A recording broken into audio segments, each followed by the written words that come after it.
At the prestigious Galactic Interstellar Academy, where young minds from thousands of worlds came to learn about life across the cosmos, one subject was always whispered about, but rarely discussed: Deathworlds. These were planets so hostile, so unpredictable, that most species couldn't even imagine stepping foot on them. And at the top of that terrifying list was one blue, storm-racked world orbiting a G-type star, Earth. Most alien students only knew it by reputation.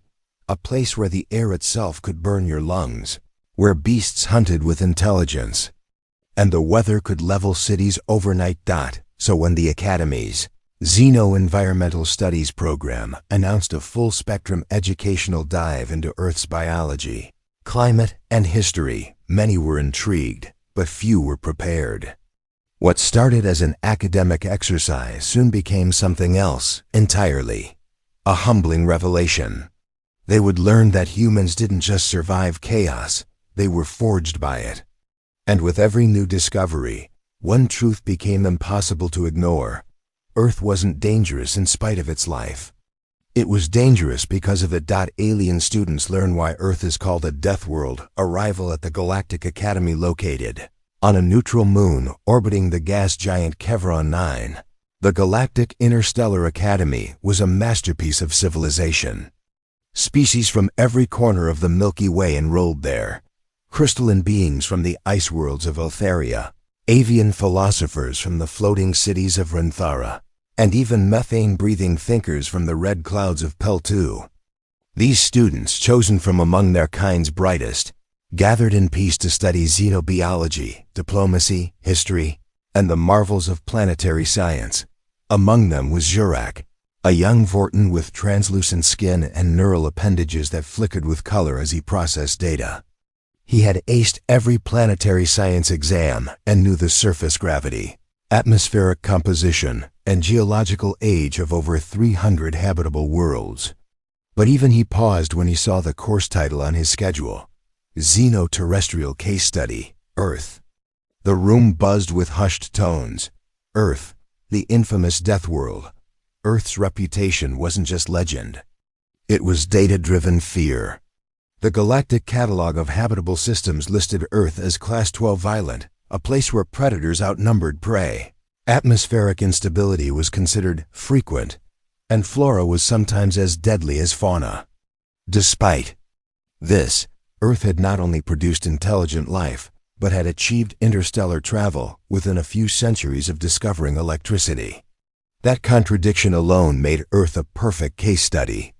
The simulation begins. Their instructor, a six-eyed, fur-covered droll named Professor Yulrex, addressed the class.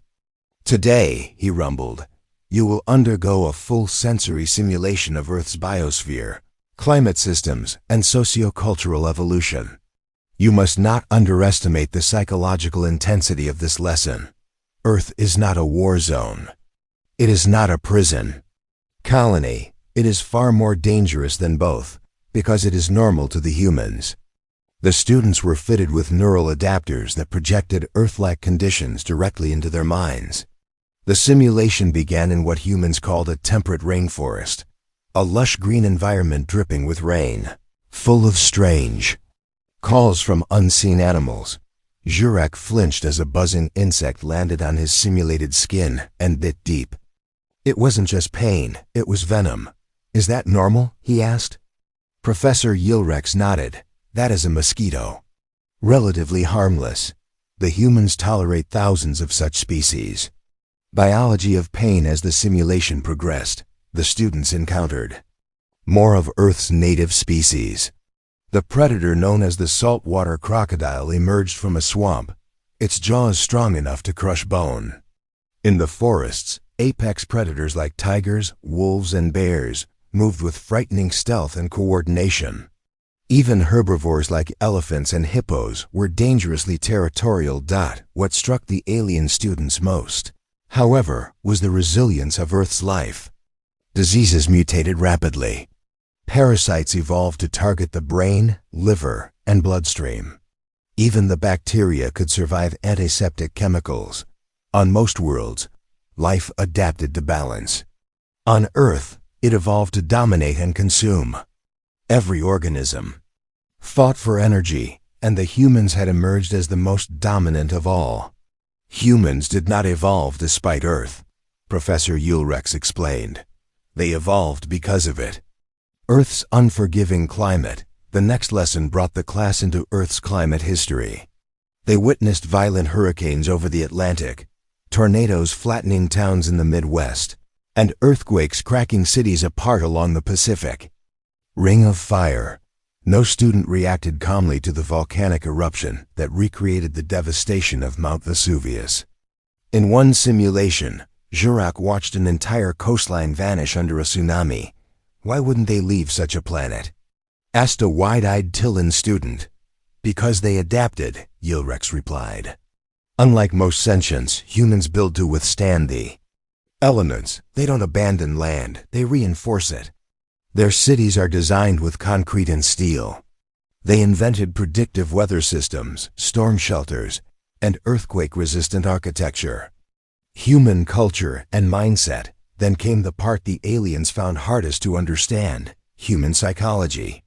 The simulation showed human children jumping from tall platforms into lakes for fun, rolling down snow-covered hills on boards, and even climbing sheer rock faces voluntarily. They call it adventure, Ulrichs explained. They seek discomfort on purpose. Pain, fear, and risk are normalized in their social development. One clip showed a human in a winged suit flying through a narrow canyon at 200 kilometers per hour. Jurek's neural node almost shut down from the stress. Why? To feel alive, came the answer. Human history. The class watched as primitive humans hunted mammoths with wooden spears. Then came the Bronze Age, Iron Age, and Industrial Revolution. Cities rose. Empires fell. Wars erupted. But each time, humanity advanced. They adapted new tools, new medicine, and new ideas with unmatched speed. In just 500 years, humans went from muskets to Mars rovers. Jurek was stunned. They fought each other for millennia. How did they not destroy themselves? They nearly did, Ulrich said. But Earth taught them balance. Conflict bred innovation. Struggle refined cooperation. Deathworld diplomacy. Then came a critical lesson. Humans' first contact with galactic civilizations wasn't diplomatic. It was accidental. A crashed drone near Jupiter's orbit led to an investigation. The humans, assuming invasion, responded with military alertness and immediate adaptation. Within 5 Earth years, they reverse-engineered parts of the drone's communication system and broadcast a message: "We know you're there. We are ready to talk or defend." The Council was stunned. No species had ever advanced so fast without assistance. This is why Earth is called a death world, Ulrich said. Not because it kills those who land on it, but because its children carry it with them. Respect earned, not given now. Many galactic diplomats approach Earth cautiously. They don't fear attack, they fear misunderstanding. Earth's cultures are diverse, often contradictory. They value freedom, resilience, and questioning. Authority. They will ally, but never obey blindly. They seek peace, but they train for war. They offer aid, but only when respected as equals. Many death worlds exist, but Earth is unique for one reason: it produced humans. And humans learn to smile while walking through fire. The simulation ended. The alien students removed. Their neural adapters. Silence hung in the chamber.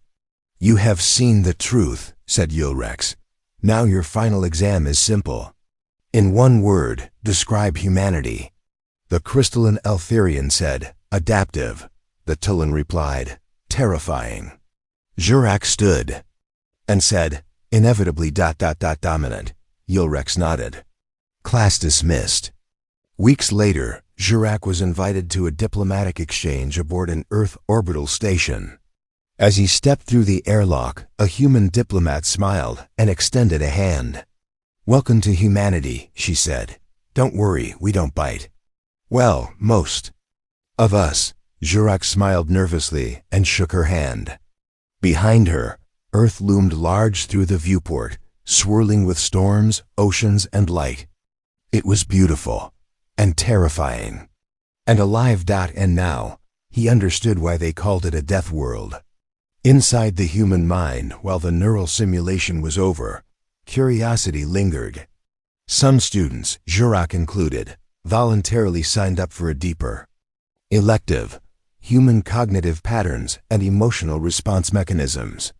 The class was conducted by an Earth liaison, Dr. Emily Vasquez, a cognitive psychologist and astronaut representing the Earth diplomatic science corps. Dr. Vasquez greeted the alien students with a calm but piercing gaze. "You've seen the surface. Now let's talk about why humans think the way they do." She explained humanity's evolutionary roots, how early humans survived through pattern recognition, community bonds, and rapid problem-solving under pressure. Their brains were hardwired not just for logic but for instinct. That same instinct made them cautious in peace, yet brilliant in chaos. "Human emotion is not weakness," Emily said, projecting brain scans and stress responses. "It's a biological toolkit. Fear sharpens senses, grief strengthens group bonds. Love creates loyalty stronger than any written treaty." Jurak had always believed emotion clouded reason. But as he watched footage of humans rescuing each other from collapsing buildings or sharing food in war zones, he realized emotion didn't weaken humans. It drove them beyond calculation.